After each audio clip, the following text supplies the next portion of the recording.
নমস্কাৰ এছএমইছ হেল্থ টক্সত আপোনালোক সকলোকে স্বাগতম জনাইছোঁ ফ্ৰেণ্ডছ আজি হেল্থ টক্সত আলোচনা কৰিব ওলাইছোঁ আমাৰ অসমীয়া সমাজত প্ৰচলিত এবিধ খুবেই জনপ্ৰিয় আহাৰ বা খাদ্য যাৰ নাম হৈছে পইতা ভাত হয় পইতা ভাত আপোনালোকে পইতা ভাতৰ কথা কোৱাৰ লগে লগে নিশ্চয় ভাবিবলৈ লৈছে যে পইতা ভাত এনেকুৱা কি উপকাৰী বস্তু যাৰ কাৰণে ভিডিঅ' বনাব লাগে কিন্তু ফ্ৰেণ্ডছ বিশ্বাস কৰক মোৰ এই ভিডিঅ'টো আপোনালোকে গোটেইখিনি চোৱাৰ পিছত এবাৰ হ'লে ভাবিব নাই সঁচাকৈ পইতা ভাতৰ গুণাগুণ বা পইতা ভাতৰ উপকাৰিতা বহুত বেছি হয় গতিকে বলক ভিডিঅ'টো আৰম্ভ কৰোঁ চাওক আপোনালোকে নিশ্চয় জানে যে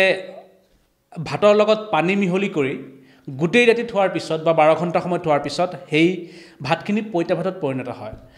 আৰু এই পইতা ভাত যেতিয়া পানীৰ সৈতে মিহলোৱা হয় তেতিয়া এই ভাতৰ সৈতে অক্সিজেনৰ এটা সংস্পৰ্শ হ'ব নোৱাৰে বা ভাতখিনি অক্সিজেনৰ সংস্পৰ্শলৈ আহিব নোৱাৰে যাৰ ফলত ইয়াত এটা ৰাসায়নিক বিক্ৰিয়া হয় যাৰ নাম হৈছে ফাৰ্মেণ্টেশ্যন আৰু এই ফাৰ্মেণ্টেশ্যনৰ ফলত পইতা ভাতত এবিধ বেক্টেৰিয়াৰ সৃষ্টি হয় যাৰ নাম হৈছে লেক্টোবেচিলাছ বেক্টেৰিয়া আৰু এই লেক্টোবেচিলাছ বেক্টেৰিয়া আমাৰ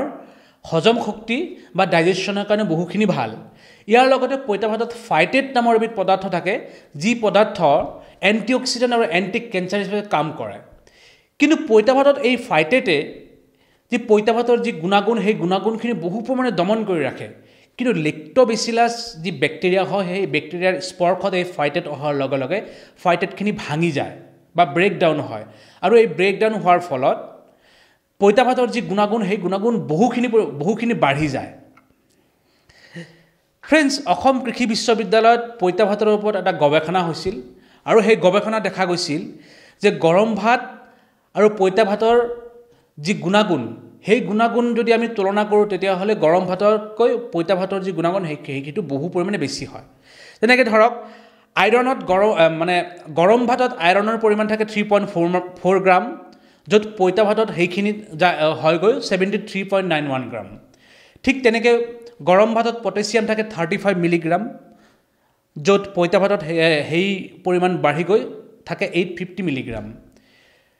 গৰম ভাতত কেলছিয়ামৰ পৰিমাণ থাকে 21 মিলিগ্ৰাম কিন্তু পইতা ভাতত সেইখিনি থাকেগৈ 850 মিলিগ্ৰাম ইয়াৰ লগতে যিহেতু পইতা ভাতত zinc phosphorus vitamin D magnesium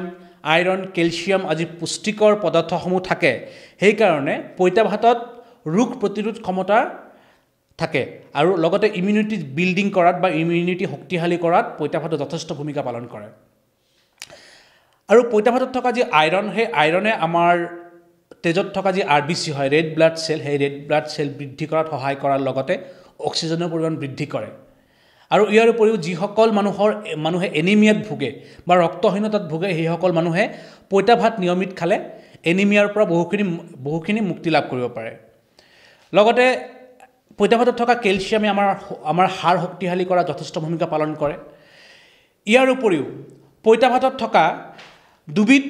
metabolite যাৰ নাম হৈছে বিটা চিটোষ্টেৰল আৰু কেম্পষ্টেৰল এই দুটা মেটাবলাইটৰ কাৰণে আমাৰ যি প্ৰদাহ বা যন্ত্ৰণাৰ সৃষ্টি হয় যন্ত্ৰণাৰ পৰা বহু পৰিমাণে পইতা ভাতে আমাক মুক্তি দিয়ে আৰু লগতে কলেষ্ট্ৰল নিয়ন্ত্ৰণতো বহুখিনি ভূমিকা পালন কৰে আৰু শেষত পইতা ভাতে গৰমৰ দিনত বা আমাৰ দেহখিনি সদায় এটা নৰ্মেল টেম্পাৰেচাৰ বা ঠাণ্ডা ৰখাত বহুখিনি সহায় কৰে গতিকে বন্ধুসকল আপোনালোকে এই ভিডিঅ' যোগে নিশ্চয় গম পালে যে পইতা ভাতৰ কিমান উপকাৰিতা হয় আৰু পইতা ভাতৰ বহুখিনি গুণাগুণ যি মই ইতিমধ্যে ক'লোঁ গতিকে এই ভিডিঅ' যোগে আপোনালোকে আশা কৰোঁ অলপ হ'লেও পইতা ভাত সম্পৰ্কে এটা ভাল বাৰ্তা আপোনালোকক মই দিবলৈ সক্ষম হ'ম